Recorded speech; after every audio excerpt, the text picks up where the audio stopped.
Hi guys, we're here at Rama Institute for Applied Yogic Science and Technology, and we are in the middle of quantum body technology, which is a course that we put together about using the power of your own mind and body and sovereignty to optimize your health in quantum ways. So sorry for being a little late. We were on an amazing interview with a trans surfer named Renee Garcia, and now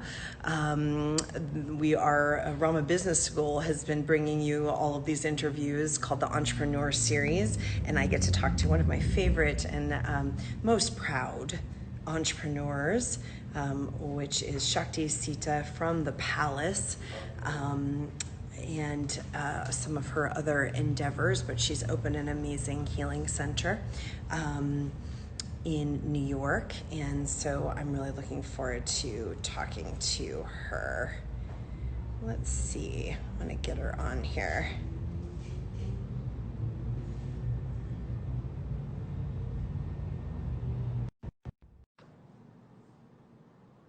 Hi, how are you guys? Hi. Hi, Satnam. Hi, Satnam. Thanks for being patient. Sorry, it's been a little bit of a woo. I mean, that last interview was incredible. Did you like it? Yeah. I think you might really get into this transurfing stuff. I know it's like a little, like it has some jargon to it, but it's pretty out there. No, like I'm pretty sure that's what I do. It is what you do. Yeah. It's totally what you do. And it kind of is giving like a very not new age, like, because he's a scientist. So the guy who wrote it is like not new age. So he kind of, it's an interesting take on how to like create your own reality, you know? So cool. It's so cool. Hi, how are you doing? I'm great. I mean, so everything that you've been doing today has been so interesting because it feels like it's putting language and description to things that I experienced over the last 3 years through my own kind of transformation that I didn't have the verbiage for or the way of really like concretely describing. And so thank you for that.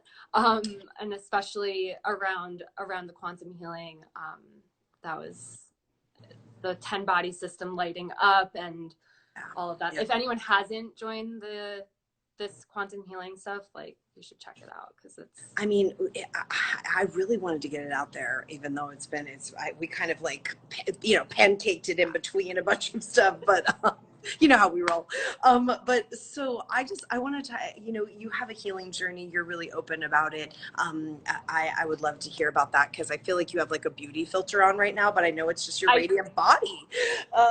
I'm teaching so much right now. It's also the ring light that you can see in my glasses. I think it's more than that, but thank you. The healing journey. Well, what's so profound is I basically unintentionally found a way to heal myself. And in doing that, it's like, I just know how to heal myself now. And so I have this toolkit that I have available to me, but I didn't know what I was necessarily embarking on when it happened. So basically 3 years ago, I was so sick. I had no business of healing. Like that's how sick I was. It was dire. And I found some information about how if you can get into the parasympathetic nervous system, then the inner healer can kind of kick in. That's all I came across. I don't even know, some obscure article. I don't know. And so I started just taking an extended shavasana. I had been practicing Vinyasa for a while. And I could hardly do anything. I could do like a few slow sun salutations. And then I would take a really long shavasana around midnight because I didn't want to go to sleep because I would basically sleep for 16 hours. I was so sick. So I would like resist going to bed. And within like the second day of starting to actually meditate in just a laying down posture, I had a complete opening of, we could call it Kundalini rising, 10 body system coming online. I mean, it was just an entirely new dimension. And literally from that day forward, I mean, it was on the one hand, I'm like, did I just die? Like, did I have a seizure? Like, I don't know. And then on the other hand, I'm like, I feel good. I think this feels more real to me than anything else I've ever experienced. And I'm such a skeptic at heart with like everything. Yeah. So I'm really actually like so glad that this is how I experienced this, because I think if I was just trying to conceptualize what Kundalini is, or what the 10 body system is, or what healing is, I would just be like, I wouldn't believe it. I wouldn't practice it. So to have the actual, you'd be having a Zoom cocktail party right now. I would. I totally would. I like 100%, because like what else is there to do? I mean, I don't know how anyone's surviving without this right now. But yeah, so then I found Kundalini after some frantic Google searching of like what just happened, and then I ended up at Golden Bridge in New York City, like as a refuge, you know, like what's going on, help me. And then I mean, my first Kundalini class is, you know, of course, something you never forget, and everything just opened up, and there was a lot of past life recollection that came through in that first class, and then that just launched the whole thing. So I've practiced. The rest is history. The rest is history. Now I just like can't not practice. So it's like the natural extension is like, I'll just open a studio, because like what else is there? You're a creator. You're very creative. Yeah. I am. But you know, part of the thing that has been simultaneously both beautiful about what happened and both like infuriating about what happened is I can only create certain things now, because I can only create things that I really give a shit about now. Mm-hmm. And if it's not hitting me as something that matters, I'm like, oh, or something that like is, you know, I could do like really menial tasks like for something that matters. Yeah. But if it's for something that like I don't feel is hitting my, you know, my system, my coherence, my something, basically my soul's calling or direction,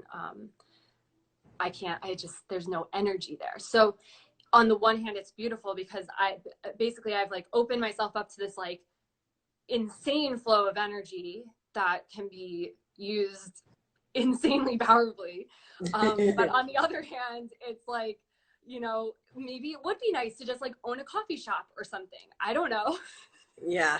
Yeah. I mean, maybe, I don't know. I wouldn't know. That's not I don't know. Although I feel like you're a serial entrepreneur, like in terms of at least like in the virtual space, this is, I think, your first brick and mortar. Am I right about that? Yeah, this is my first brick and mortar. So I feel like you're kind of like, you know, if it wasn't, you're right that if it wasn't this, it would be something else, because it's in your blood, you know. Yeah, my mom told me from a young age, luckily, like there was some self-psychology. She's like, you're not really going to be successful working for other people. I just have a feeling. I love your mom. Like, thanks, Mom. I guess that's great. It's true. It's true. So yeah. You know, there's nothing wrong with being, as long as you know thyself, and you know you have to like make, you know, do something. Yeah. So okay, so you had your first Kundalini class, and then fast forward, you like tell us about, because I know this has been kind of. It's like a big transition to get from like your first class to like what I'm doing now. I mean, it's a long road, sort of. Energetically, it's not, because it's there almost instantaneously. Yeah. Which is part of the frustration sometimes of having this big flow, because you can literally like taste the thing, but like reality isn't necessarily manifesting in that way yet. But there's so much beauty in that, of course.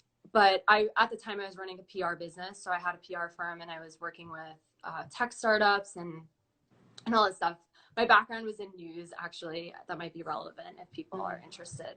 My credentials. I had been, my idealistic view, like I had always been a truth seeker. So like, I didn't want to, anyone could tell me anything. I needed to like see it myself, experience it myself. Like I was like always in that skeptical camp. And so I always had this view of like, I always like love Richard Engel, because he's like always down on the ground, like in the middle of like everything that's going on. And I just had this like idealistic view that if I could just be someone who's like down there, like representing the disenfranchised or the people who need a voice, or, you know, that would be like the most noble way I could possibly spend my time or my life, and kind of digging up the truth of the matter. And then instead I kind of ended up in a basement at Fox. Yeah. You know, it's like, it's the most noble way you can spend your life. It's the most noble way you can spend your life. So, you know, life is funny. It has a sense of humor. It does. Sure. And it's its own way of kind of saying, like, that's not the exact path. That's not the way. Yeah. Which is fine, and I accept that. But anyway, so I was running a PR firm at the time, and because I was so ill when this was all kind of unfolding, and I still honestly integrating the energy and what had happened was like, you know, it took a minute, because like, you know, talking to my husband, I'm like, so this thing happened to me, and now I'm like seeing things, and there's a lot going on. And he's like, okay, what do you want for dinner? I love your husband. I have this like idea about your husband, like who your husband is, because he's kind of like an enigma, and I kind of feel like he's like your husband, and I have a whole like vibe on who like your husband is. Like, he's like, he's the best. I met him on the swim team at Bucknell. So and you know what, the thing that I admired most about him, and I like still to this day admire the most, is he's just the most dedicated person I have ever met. He's self-disciplined. It's like basically I was like one of those crazies who like swimming would be over and I'd be like showing up at 6 a.m. practice, like voluntarily, like, hey, I'm here, guys.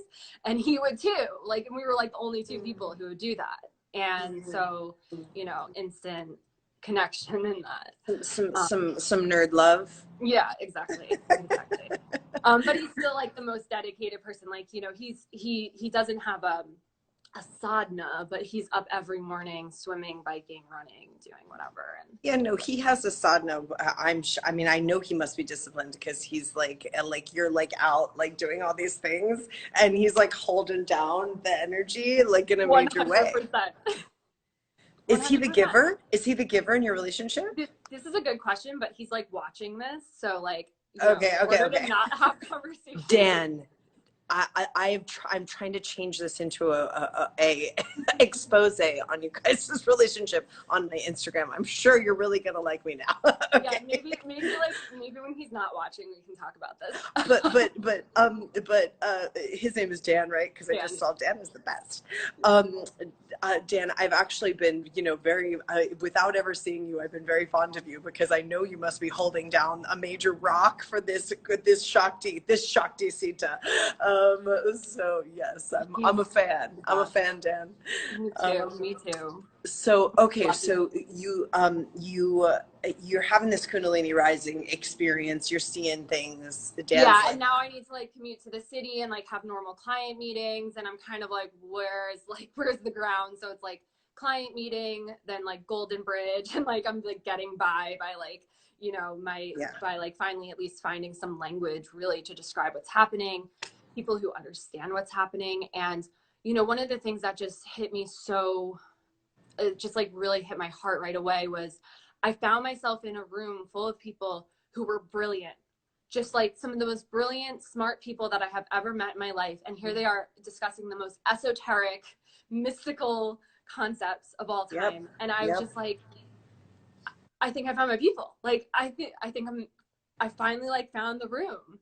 And incidentally, like I think it was about like a year later or something, they closed, and then you opened, and it was like the law of the vacuum or something. Yeah. In New York City. It was weird.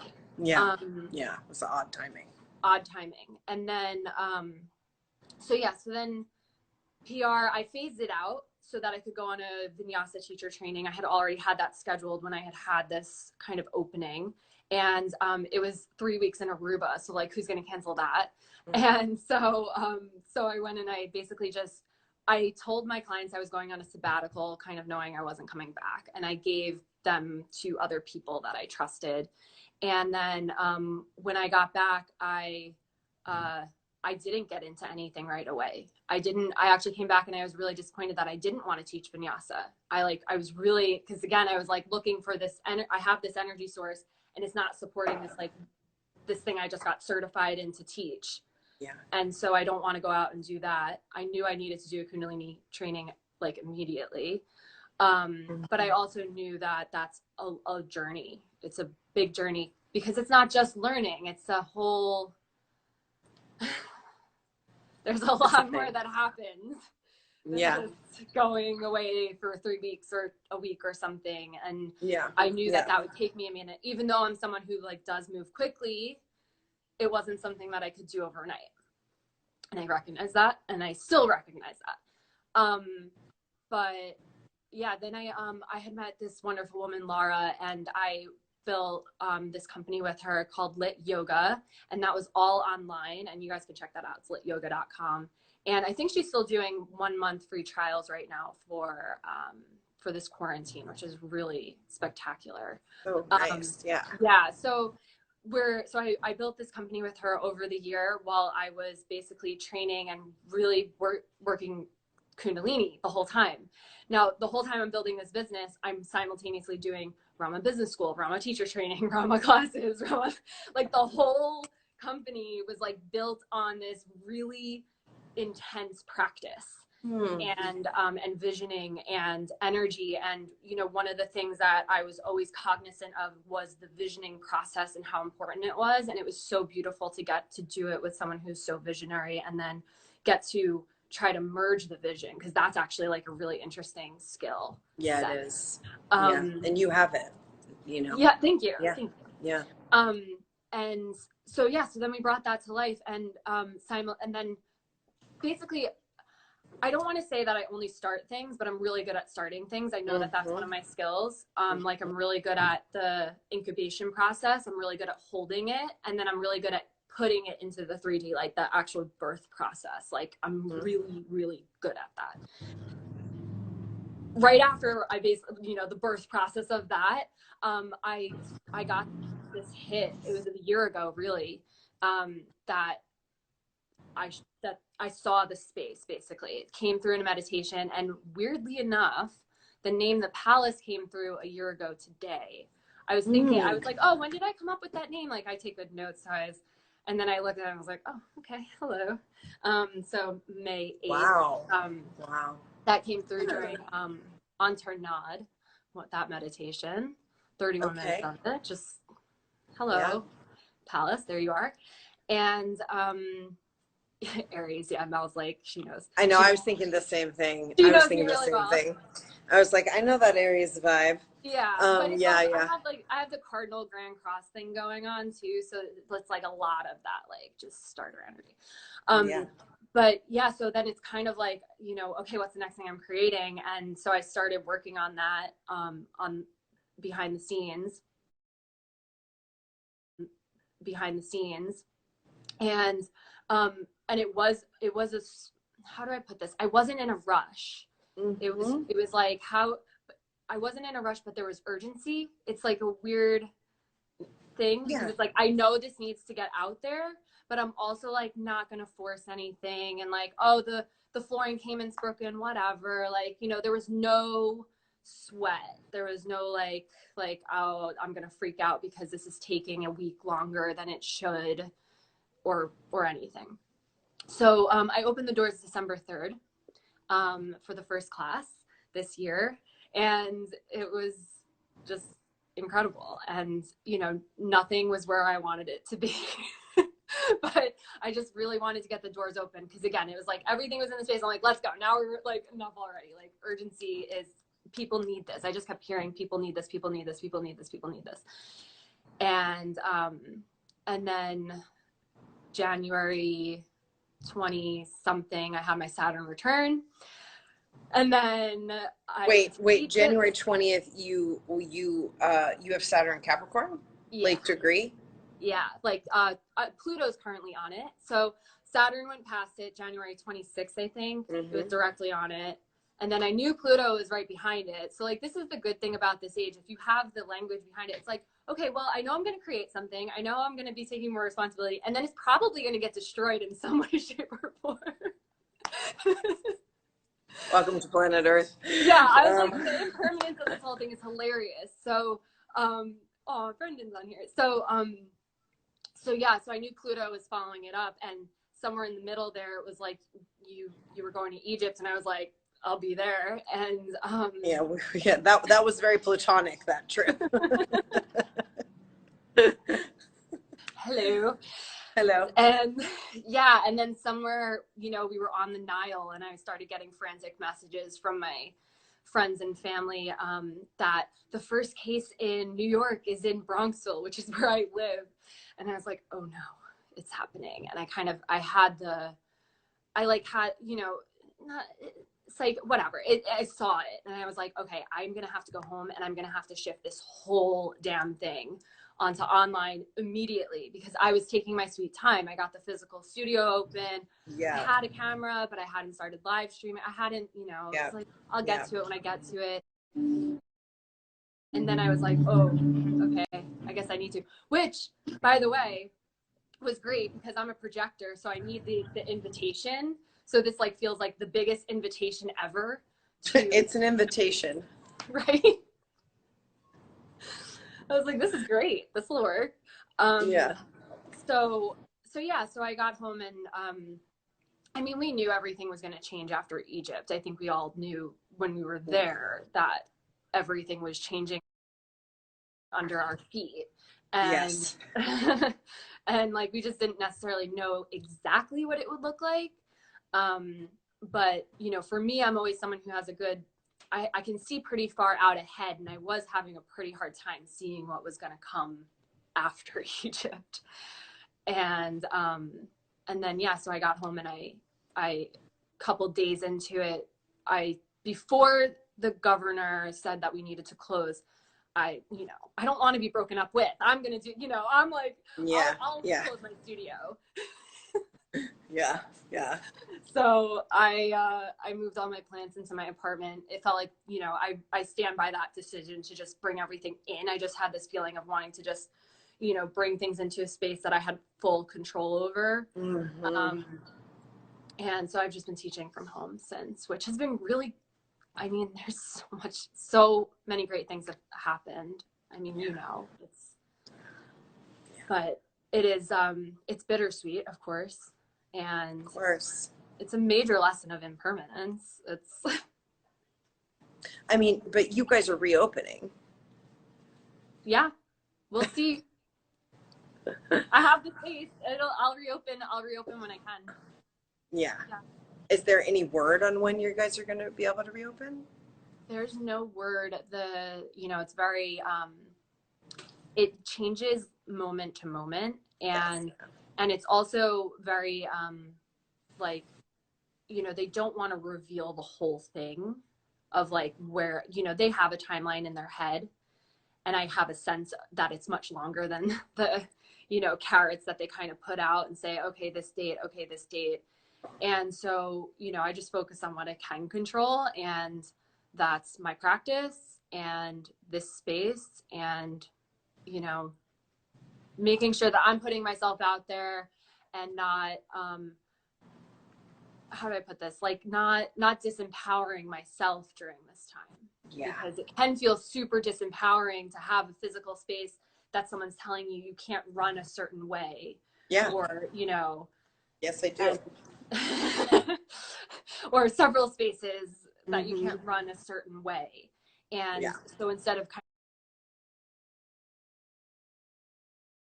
of falling into the trap of that disempowerment, which has no energy whatsoever. None. You know, I'm just trying to be creative. And right now, like, this is where I'm at. And day by day, like, I have, you know, flashes of other options that I could do if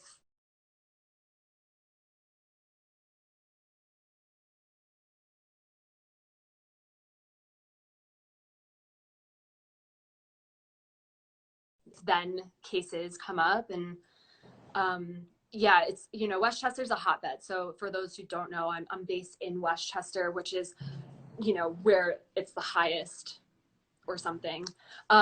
So whatever's going on, that's a whole different story. But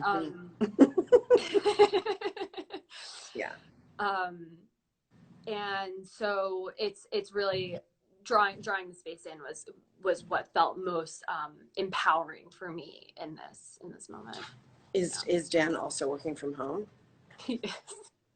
Yeah, we have a lot of time together now, which is really beautiful. I'm so glad. Yeah, it's really nice. And he's so diligent and stuff, and he's so respectful. He's like, should I sit in this room or should I go? I'm like, do you mind just giving me a little bit more space first? Because I like kind of get in my like, you know, my zone. And yeah, I mean, we got a room divider, so it's the key to a happy quarantine. No, sorry, lockdown marriage. Is a room divider. That's hilarious. We're in a one bedroom, like we have. Oh, you are.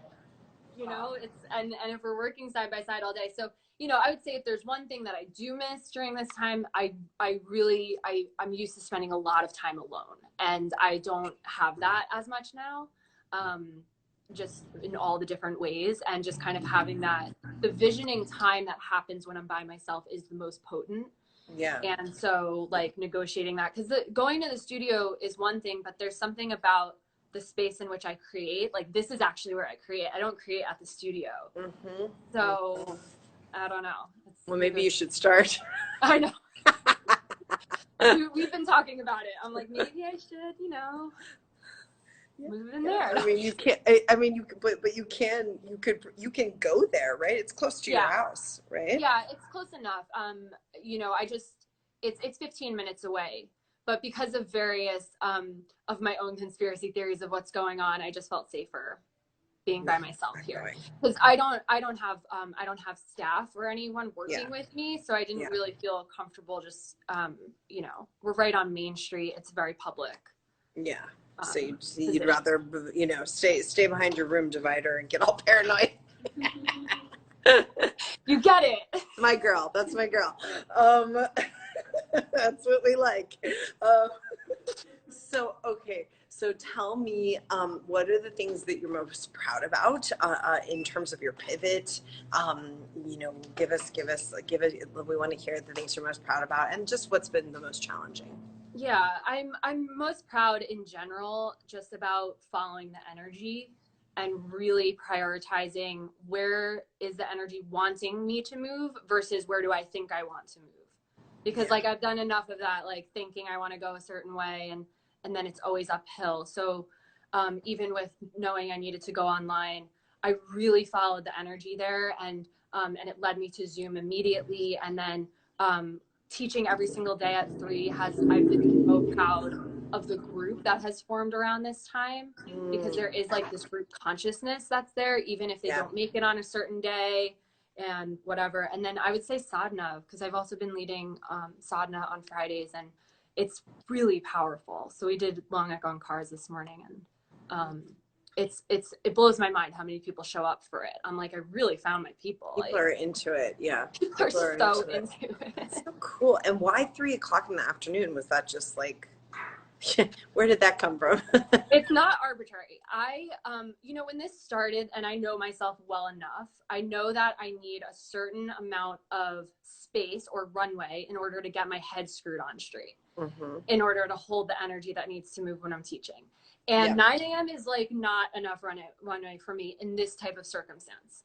So, you know, get up, do my sadhana, have a little bit of time to, you know, negotiate the day, and then take your class.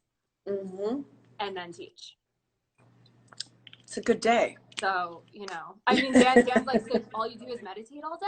Like, Dan, I love you. I'm back to my original sentiment. Dan, I know you're putting up with a lot. Your wife meditates all day and calls it a career. I mean, what the fuck? Dan, you got all my love. I'm with you. There should be like a Kundalini husbands like support group. Well, Tagnam is trying to create one. Dan will be the first attendee. Okay, and then what has been your biggest challenge? I mean, I think just consistently, my biggest challenge is me. It's always me, right? Yeah. So every single challenge always boils down to my own thing. And what I find for me is there's some sort of like little insecurity that it's like, I deal with it. And then it comes back wearing like a different hat. And then like, you know, I deal with it. And then it's like dressed up a little differently. And you know, constantly putting myself out there, even when I'm not comfortable with it, or I don't feel good that day or whatever. It's the best exercise. It's really a spiritual practice in like, just like constantly putting myself out there, even when I really don't feel like it. So I actually lump like social media into the bucket of sadhana and like brushing my teeth. It works really well because I don't want to do social media. It's, you know, just put it with South Korea. Did you find yourself addicted to TikTok at first? I was fascinated by it. If any, like literally, I'm just fascinated by the human behavior of it. It's fascinating. It is. And the one day I got addicted to it, it was like I posted one and it was the first one that like popped and like started like going, and I was like, whoa. I was like, I could literally feel like the hit. Yeah. And I texted my cousin who her mom's on here right now, my cousin who's like super like viral on TikTok, and I was like, this is amazing. I was like, I get why people get addicted to this.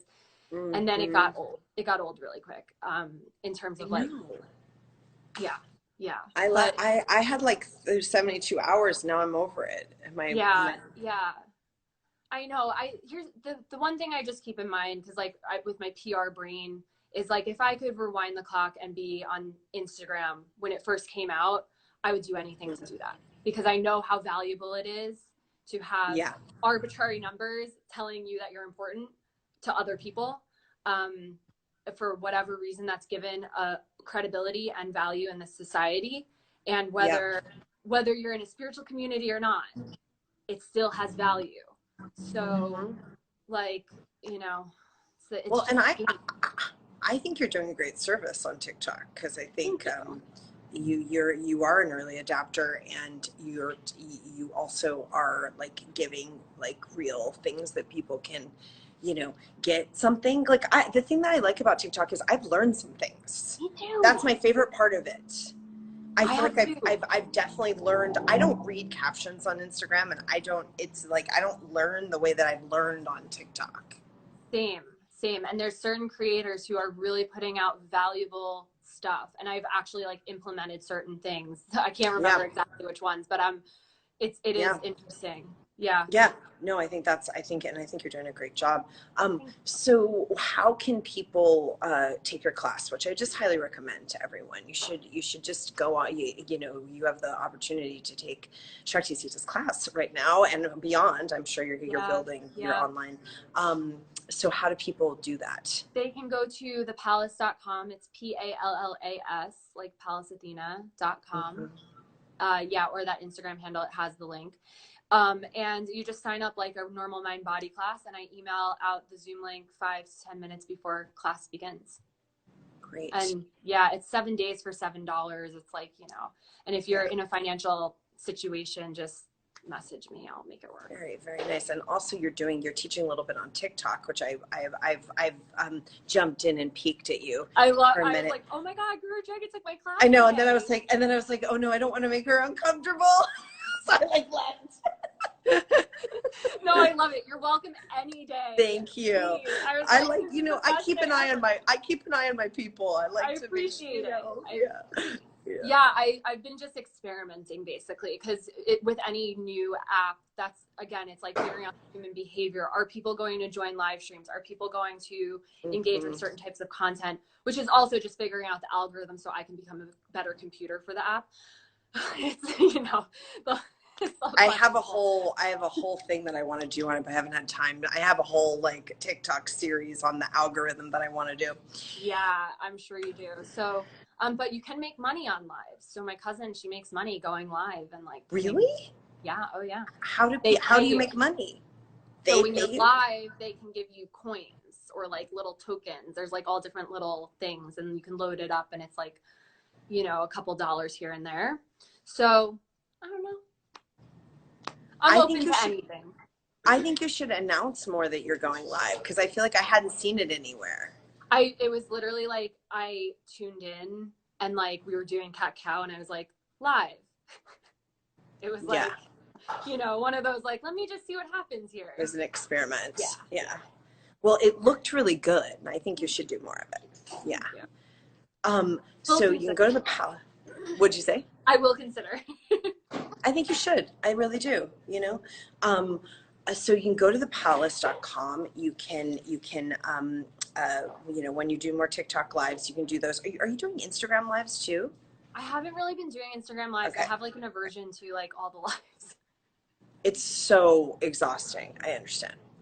I really get it. I never do them, but actually been really enjoying talking to people. Yeah. I know it's been really sweet. And you can follow on social media. And I just want to say that, you know, opening a brick and mortar yoga studio is just, it's a community service. And these things are very difficult. And I really want to support you and tell everybody out there to support, first of all, your neighborhood yoga studios, but support Shakti Sita. She's a young entrepreneur doing great things for her community, and, you know, opened a really beautiful place. And then, you know, this kind of time hit. So just, I'm rooting for you and really, you know, praying for you guys, because I know how important that space is for your community and for the world. And so just, you know, I can't wait to see it open again. Thank you. I can't wait either. I can't wait to be back at Rama. Yes, us too. We miss you guys. And I will say, just to like put a plug in here, some of the most important work that I did in like really preparing myself energetically to not just open the studio, hold the community, all this stuff, is the Parliament of Victory, which is now the what Visionaries Room. We're calling Visionaries Room. Yeah. Yeah, and because I think one of the greatest gifts that you give people, and also that group gives people, is the truth, which is back to what we want and what I want. Yeah. And, you know, I think I really just have this strong feeling that in this time, with everything so accelerated, we just don't have the luxury of people just like lying to us all day. Yeah. And we need the truth, because it's the biggest accelerant that you can possibly have. Yeah, I hear you. Like, that's how I feel. Thank you for saying that. Yeah. I you know, I do want to say that, like, when people ask about how things happen for people, and like this has happened, you know, it's never an overnight success, but, you know, you've been working hard, and this has happened for you in terms of your teaching career growing, and just the brand, and then having a brick and mortar. But you're an incredible, like, you really show up and you participate, and you're an incredible student. And I believe that's what makes an incredible teacher. I really do. And like, so it's like Shakti Sita, every time she has an opportunity, you know, you're learning and you're growing. And I think that's the only, I mean, this is the formula. If there is a formula, there's a lot of different pieces to it. It's alchemical, but one of them is being the ever student. And certainly, I have recognized that in you, and I know I've told you that before, but so I'm looking forward to being with you in the Visionaries Room again. Yeah. So great. We changed the name. We felt like 2020 was requiring something new from all of us. But I'm really happy to just have some time with you, and I'll have some time with you. And thank you for everything that you've done, and for opening all of your spaces. I mean, it's not lost on me that none of this would be possible if you had not had the energy behind you, driving you to do what you did, and have the courage to actually do the things. So, like, it's infinite gratitude. Thank you. Thank you. And we'll continue to ride this wave. So I'll see you next week, and bless you, Shakti Sita, and bless everything that you're doing. And Dan, love you, man. Meet you soon, okay? All right. Thank you. Thank you all for into the the Visionaries Room, to the Entrepreneur Series, brought to you by Roma Business School. We're so excited to be just having these chats with amazing entrepreneurs and people who are really bringing their vision into acceleration in these times that are so challenging, and still doing it. It takes a lot of bravery and courage support small businesses, support young entrepreneurs, support your neighborhood businesses, and we're all in it together. And this is how we create a new economy. So blessing you all, sending you all some love.